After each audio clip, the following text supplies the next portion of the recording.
Assalamualaikum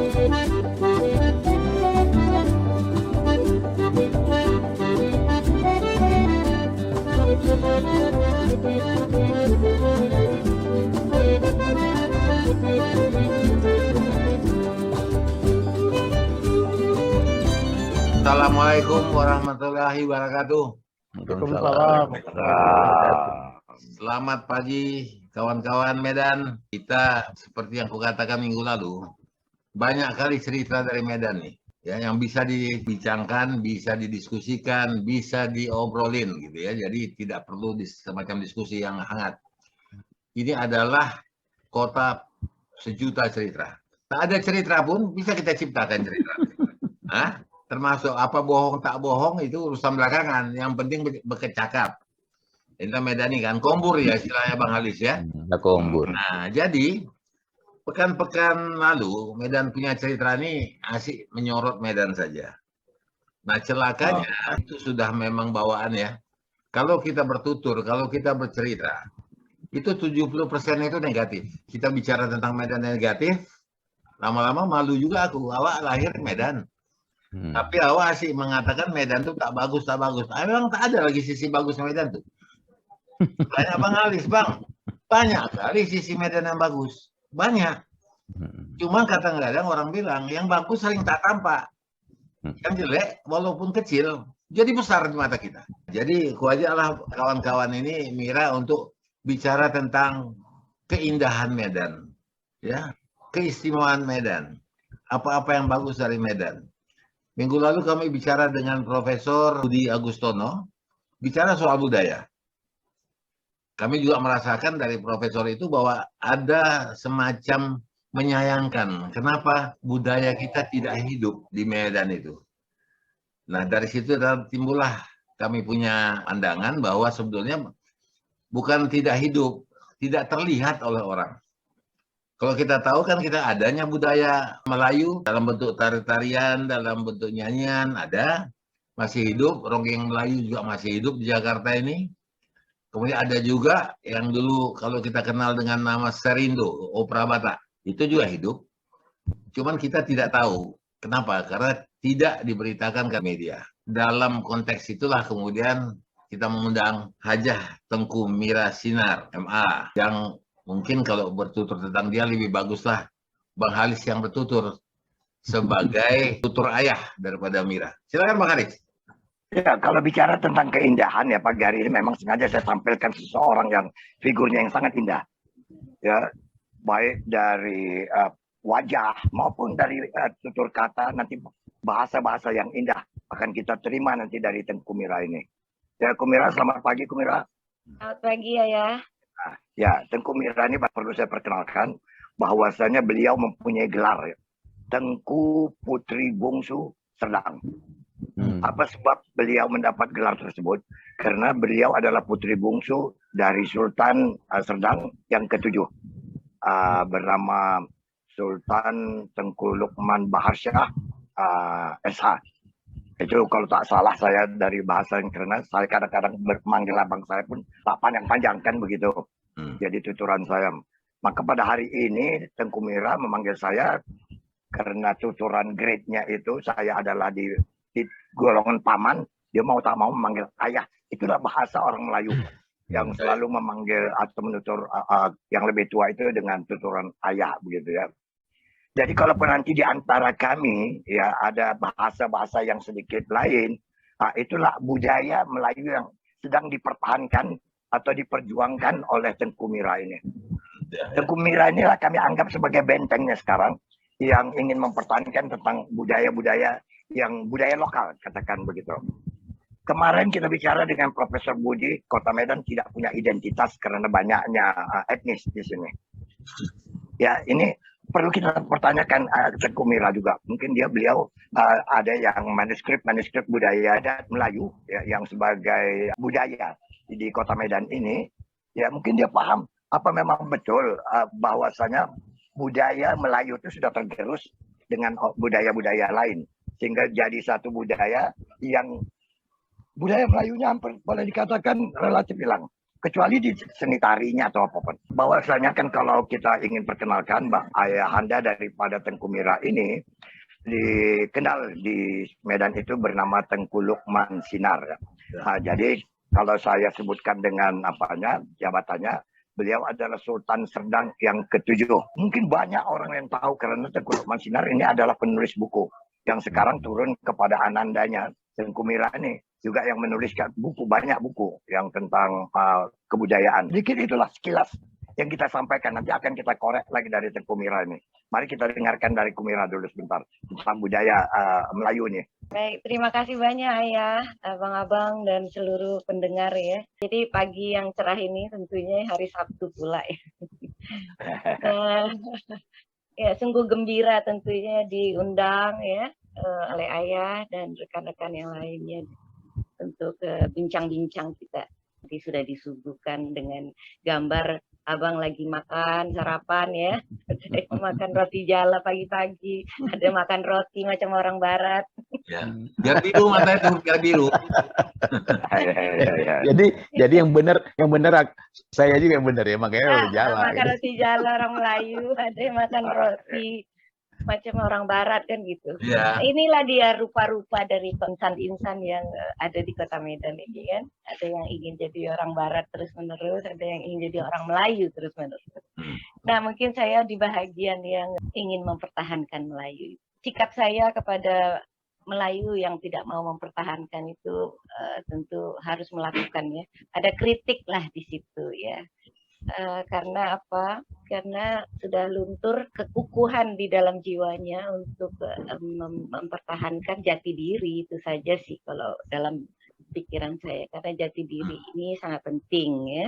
Nah, dari mana saya ini mencintai? Tentu dari pendidikan di rumah. Bagaimana kedua orang tua itu mendidik kami semua itu sangat Melayu dan mencintai, dan kemudian kebiasaan yang masih berlaku secara turun-temurun, karena kedua orang tua kebetulan saja berasal dari keturunan kesultanan yang masih berdaulat pada masa itu.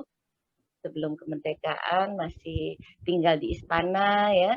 Ibunda saya dari Kesultanan Delhi dan ayahanda dari Kesultanan Serdang. Masing-masing tinggal di istana, kan begitu. Jadi pengalaman istana itu dibawa ke dalam rumah tangga dan juga diteruskan kepada anak-anak. Pendidikan kemelayuan itu yang kami dapatkan, alhamdulillah, dari kedua orang tua. Tetapi kan banyak juga ya dari puak-puak Melayu lainnya ya hari ini juga dari orang tua yang sama-sama dari kesultanan namun tidak memiliki ya, jiwa untuk mempertahankan jati dirinya itu kan gitu ya. Sebetulnya apa yang saya lakukan selama ini hanya meneruskan perjuangan almarhum ayahanda Tengku Lukman untuk terus menjaga Melayu. Jadi budaya itu dijaga. Menurut Profesor Budi itu ya, beliau kebetulan pembimbing saya dulu S2. Jadi dia bilang, nggak bisa Mira, budaya itu nggak bisa dilestarikan. Budaya itu dijaga, kata Prof. Budi Agustono. Oke, Prof, setuju saya katakan gitu. Nah, inilah yang kita lakukan. Sebenarnya saya lebih suka menyemangati orang-orang yang ada di sekitar saya ataupun siapa saja yang bertemu dengan saya. Gitu. Saya lebih suka menyemangati. Begitu banyak YouTube ya, dan TV-TV yang sudah mewawancarai saya. Apa yang saya katakan di situ adalah tidak usah berkata-kata, tapi berbuatlah kan gitu. Apa yang dilakukan untuk menjaga Melayu ini?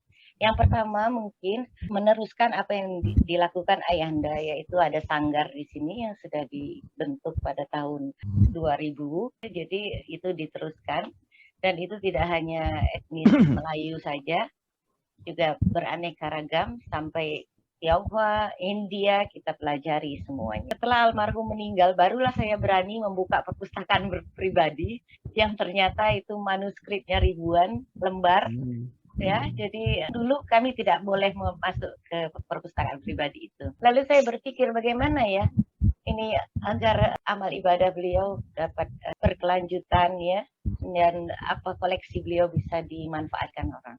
Maka pada 2011 membangun, merapikan lagi gitu perpustakaan yang lama dan kemudian membuka untuk umum.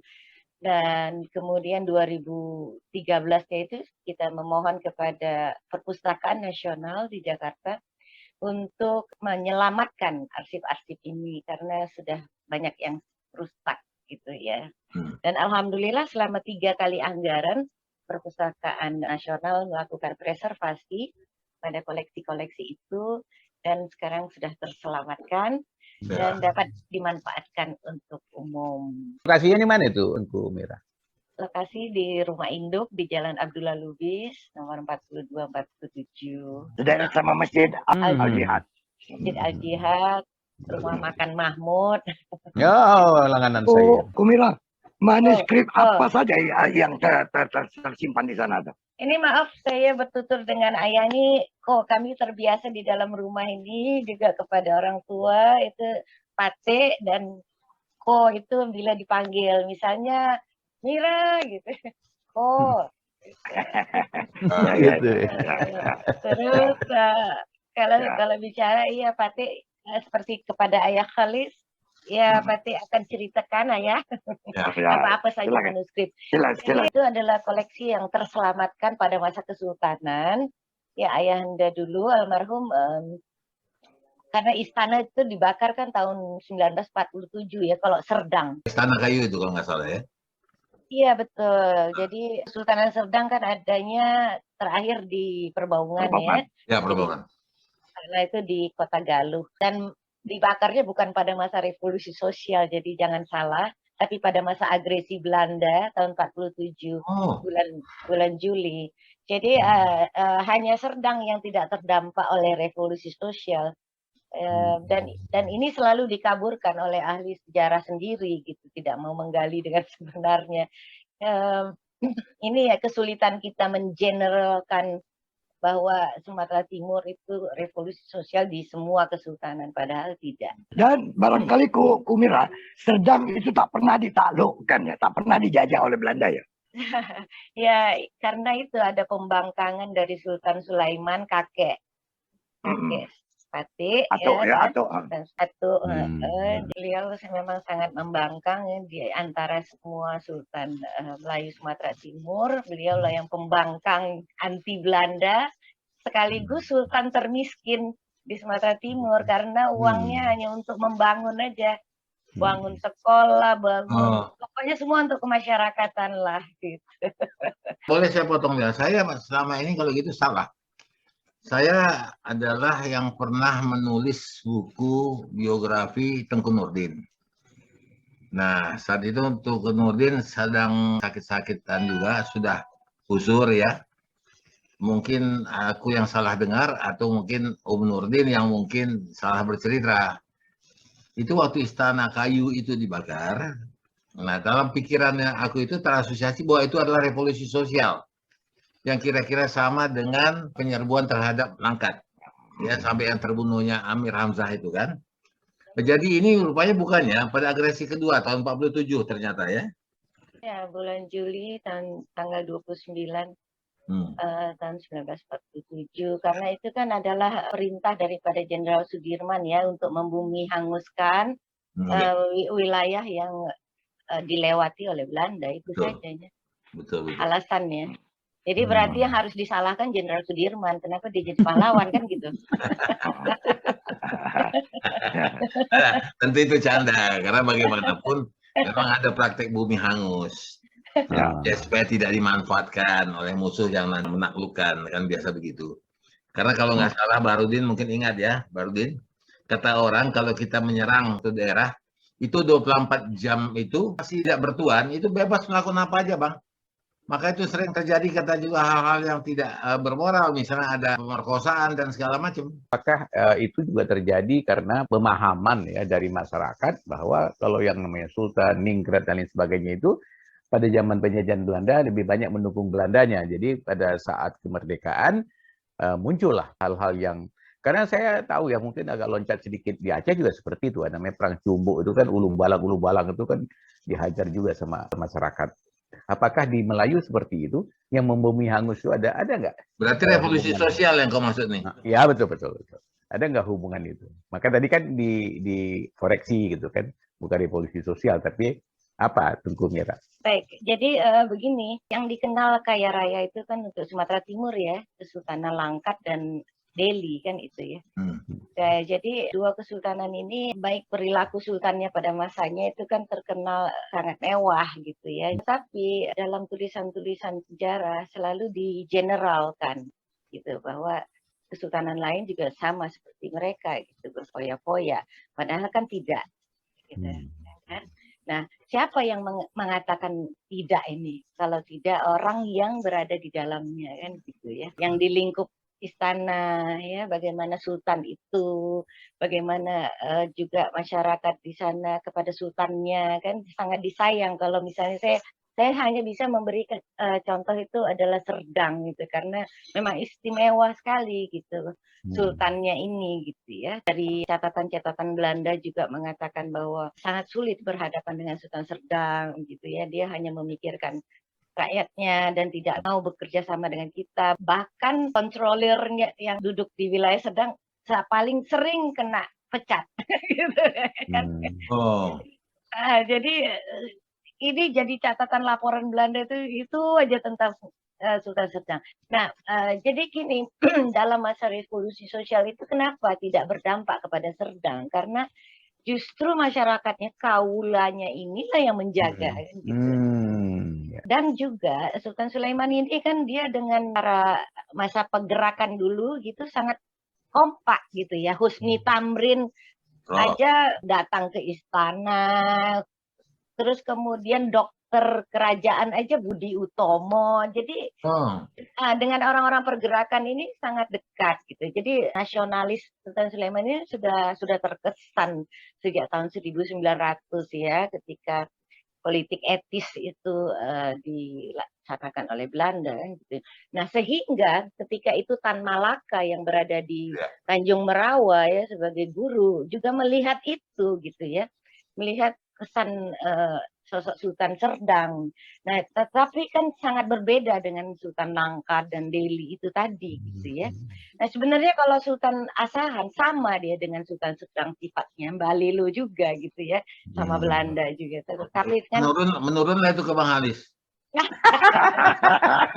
Balelo juga dia. Ya. Kalau nggak Balelo nggak semangat sampai hari ini usia segini. Ya.